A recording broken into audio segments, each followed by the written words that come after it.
नमस्कार मित्रांनो, आज आम्ही आलेलो आहे राजगडाच्या पायथ्याला आणि आमच्यासोबत आहे आमचे खास जिगरी यार बंटी शेठ पडवळ आणि तेजस गोरे. तर आम्ही आज खूप दिवसांनी लॉंग ड्राईव्हला चाललेलो आहे आणि आता आम्ही जरा काय बट आम्ही आहे महादेववाडीवशी महादेववाडी आणि खूप दिवसांनी आम्ही तिघं एकत्र आहे आणि असा किस्सा हा मोमेंट आम्हाला आमच्यासाठी खूप महत्त्वाचा आहे. तर आम्ही एन्जॉय करतोय आणि आता आम्ही आहे मावळ प्रांतात आणि आता आहे आम्ही मावळ प्रांतात.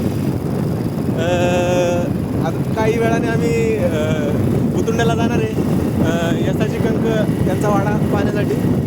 तर थोड्या वेळात आम्ही त्या जागेवर पोचू. आता आम्हाला कमीत कमी अजून एक अर्धा तास नाही 15-20 मिनटं खूप झाले, कारण की आमचा ड्रायव्हर नाही पायलट आहे त्यामुळे आम्ही थोड्या वेळात आता जाणार आहे.